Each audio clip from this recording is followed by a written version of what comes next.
Hey there, welcome back, or welcome if this is your first time here, which it probably is because I'm very new to YouTube with this channel. I'm Karen and I'm a homeschooling mama of only one little girl who is 10. Her name is Peyton. And I am here today to share with you how I schedule our homeschool week each week. I do it on Sundays typically. I find that if I wait till Monday morning, I just am starting off behind the ball. So I try to do on Sunday or even Friday or Saturday, depending on what we have coming up for our weekend. It doesn't take very long. I kind of have a system down that I'll show you. And a lot of it starts from working things in on the front end of my plan I do each fall roughly for the year, kind of have a general idea of what I'm doing for the year. And then I break that down to know roughly what we're doing each week. So then on Sunday, I sit down with my little mama homeschool binder and our planner. I can show you two of my favorite planners so far. And I just roughly write out in pencil, always in pencil, what we're going to do the following week. And I edit as we go, cross things off we don't get to, add things in that are extra. Things just pop up in life that are educational. I jot that down just for my own use. We don't have to here in Minnesota keep certain kinds of records like that, but I want to for my own sake, and also you never know when things will change. I don't want to have to try to go back and recreate the wheel or recreate the records from what we did. That would be almost impossible. So I like to jot down backwards to, what is that called? Reverse record keeping or reverse planning, to write down what we did. So I don't have it super detailed, and I'll show you as I jump into the other part of the video how I do that. I'm super happy to be here as part of the Homeschool Monthly Show and Tell, hosted by Abby from Rooted in Rest and Jessica from the Waldock Way. I'll link their information below, and for sure check out the playlist that is also linked below that is filled with other homeschoolers planning ideas. For this month, the topic was planning. Plan with me. So check that out below. Both of those ladies' awesome channels, as well as the playlist for other planning videos, because maybe my method doesn't work for you, but somebody else's down below probably would. My idea might spark creativity for yourself, or it might make you know what you don't want to do, which is fine too. That's also helpful. So let's get to it. I'll share what I do each week. Okay guys, let's dive in here. These are two planners I have used so far. This one from A Plan in Place, I used the first 2 years, and I started it this year too. And I jumped to this one and I'll explain why, but I still love this one, and I may even go back. It's very simple and thin. It doesn't have tons of extras that I just don't have any need for. You can customize it like I did. Peyton and our doggy Binks. And I wrote 5th grade and the years. And they have some other covers to choose from too, but it has a weekly layout that looks like this. And one thing I loved about it is it's one page for your whole week. It didn't have as much room as I would have liked, but it worked fine for me for the first 2 years. If you like to keep track of maybe chores or habits you're trying to track, this chart works really well for that. I found that I didn't end up using it. And then these boxes you can design. I think you can choose 1 or 2 or 3. I don't recall, but you can choose what to put in there. So I put to do, ideas, and next week. And this worked really well for me. It's one page I could just have open and super simple. It has extra notes and planning pages and some of the things like that you typically see in a planner. But I will link this below.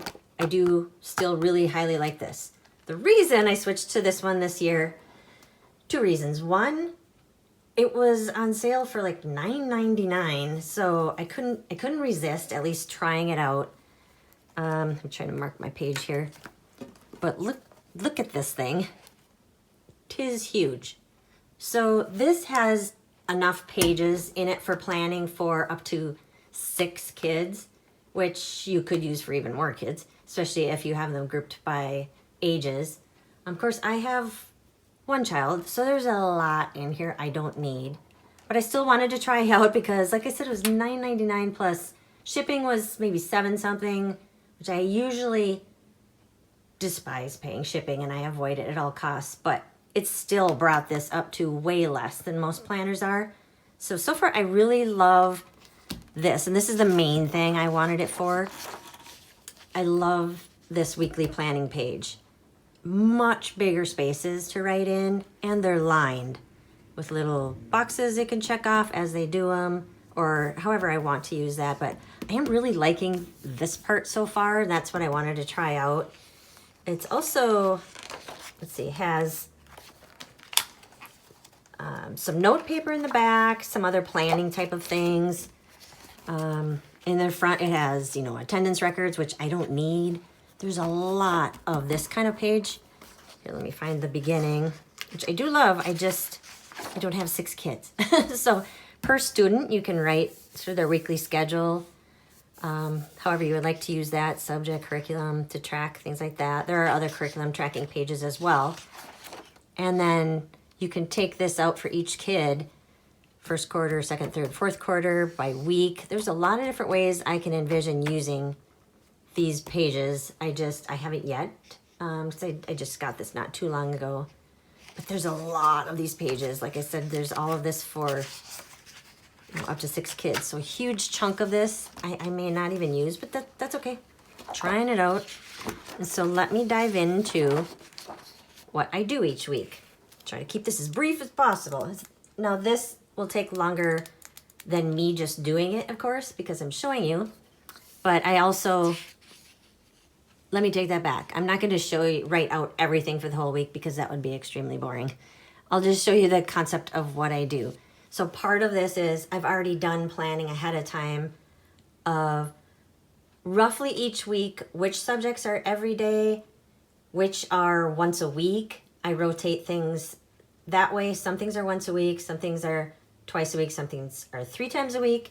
And to do that, I use loops, and I can show you how I came into planning these loops in another video. Another year I think I had 3 loops. This year I actually have 5, and that doesn't necessarily mean Monday, Tuesday, Wednesday, Thursday, Friday. It can. So far it has, because we haven't had any days where we've had something pop up or we missed a day or anything like that. We've missed a subject here and there. But then the awesome part about loops is the next, say Tuesday, maybe Peyton's sick. Well, that doesn't just mess up everything for loop 2. I can just then, whatever day we jump into school the next, assuming Wednesday, hopefully, you just do loop 2 that day. So what we do is we do math every day, language arts every day. And this year we are actually doing a morning basket, which has, well, I can share that again. That's also in another video, but a few just quickie things in the morning. We read a poem. We do a little bit of reading a devotional. That's something new for us. And we do our read aloud and some character studies, or I can throw in little extra things in there that don't take long but don't need an entire section. So that's what I consider our morning stuff. So I fold this over. I usually do this part in pen, but happen to have a pencil in my hand right now. So I just write morning right there. Next I do math. I actually don't need a whole block for math, but it's working for us right now. Language arts. And then history, geography, and science. And then this last section I just use for miscellaneous things. Spanish, arts, different things like that go in there, you'll see. So what I do then is, I know in that first block is our morning basket or our morning work, which for us consists of, we read a poem. Where's my poetry book? A lot of you have probably seen this book. A lot of homeschoolers have this, Sing a Song of Seasons. I love this book. We started it on January 1st last year, and we are working our way through. So we'll finish it December 31st. During the summer, we read it roughly once a week. We just read the week's poems on one morning. So mostly we don't do school during the summer thus far. So Mondays, we read Monday's poem, and then one poem, and then on Friday we read the Friday and Saturday poem. Super short and quick. We do one chapter of our current read aloud. On Mondays, we have Mailbox Monday, where we read a letter from either Heritage Letters or Writings from the Wild. Those are very cool. I can link those below. So it's kind of a fun thing we do each Monday, or Mailbox Monday. Twice a week, we do a little bit of the musical multiplication from The Good and the Beautiful. That's just something we're working on to ever memorize the math facts still. And I need to even go backwards and work even more on addition and subtraction with her to just have it really locked in there. 'Cause I keep trying to convince her it'll make the rest of math so much easier if we can just get that nailed. It's really one of the only memorization things that I'm probably going to even have her do. Memorization is not critically important to me and our philosophy of schooling. Her handwriting, that's another Good and the Beautiful handbook, or handwriting notebook. I won't go through all of the curriculum. That's in another video. I write that twice a week, but sometimes she grabs that and wants to do handwriting just while I'm reading. So that happens at least twice a week, sometimes more. And then the fourth thing, I alternate with couple different devotionals I have for kids. There's a Daily Truth and God Moments. Those are really liking that. They're quick. They create some interesting conversations. Sometimes not. But that's our morning basket. It doesn't take too long, and it's been an enjoyable, nice, slow way to start the day. So I look at what I did the last Friday, because I alternate the God Moments, Daily Truth, and we ended with Daily Truth. So now on Monday, I'll do God Moments. So it'll always be poem, the read aloud. We'll start with that. So I'll write poems, since we'll read Sundays and Mondays. We'll do the read aloud. And sometimes I just keep it super simple and don't even write chapters or lessons. But so far we've been really sticking with everything. And it's in pencil. Can always erase it and change it. So if we stay on schedule, we'll be on chapter 6 of our read aloud. But otherwise, what's even easier, let's keep it even simpler. Just write read aloud, and then after we read that day, I'll be like, oh, we read chapter 6 today. Cool. What's next? Then I'll do, it was our Monday letter. And then, let's see, Friday we did Daily Truth. So since I'm alternating those, I'll just write God Moments. And then I just have bookmarks of sticky notes in each of these books. And so we just open it up where we left off and start there. Math, she's doing teaching textbooks, so it's always just the next lesson. There again, so far we've been sticking with each day, but I can just write TT. And I'd continue on in each block all the way across. TT. And I can go back in and write, well, she did, let's just assume she did 19 that day. Again, you can choose to write it going forward, like I think we're going to do 19 that day and 20 that day. And just change it if something happens and that's different, or just write teaching textbooks. You know you're going to do it that day, fill in the number later. And you'll see why that makes more sense in some of the other subjects. For language arts, we do language lessons for living education, which is way too much to write. Peyton in her planner just writes the lesson and exercise number. She doesn't even write LLLE. And I probably will stop that too, because that's very redundant. I was writing that. So we were on lesson 3, exercise 1, 2, 3, 4, 5. This is actually this current week. Sorry if I keep going off the screen. That's very annoying. I'm just showing you what I will do next Sunday for the following week. So we'll assume, so far we're going to be on lesson 4 for next week. So I just write lesson 4, exercise 1. lesson 4, exercise 2, and across. So this next part of language arts is part of the loops we're doing. So since it's a 5-day week, and of course we're pretending it's Sunday right now and we've already finished all of this, we will know that we should be able to do loop 1 through 5, Monday through Friday again, because we're so early in the year, nothing has gotten mixed up yet. So it's working.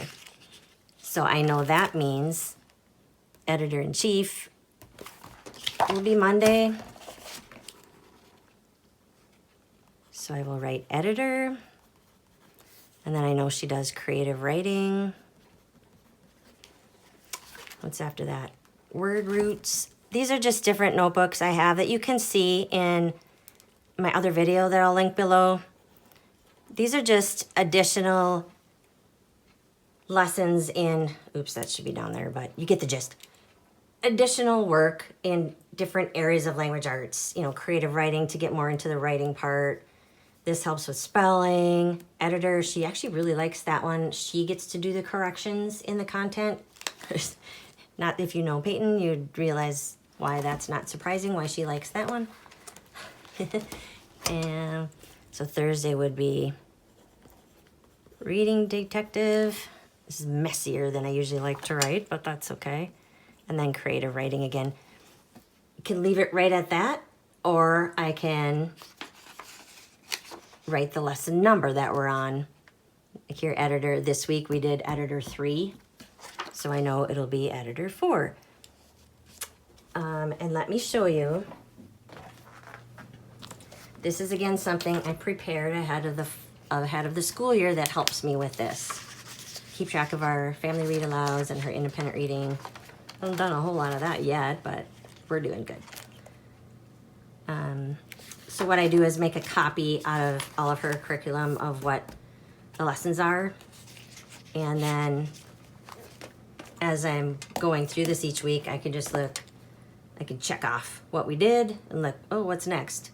Lesson 3, exercise 1, okay.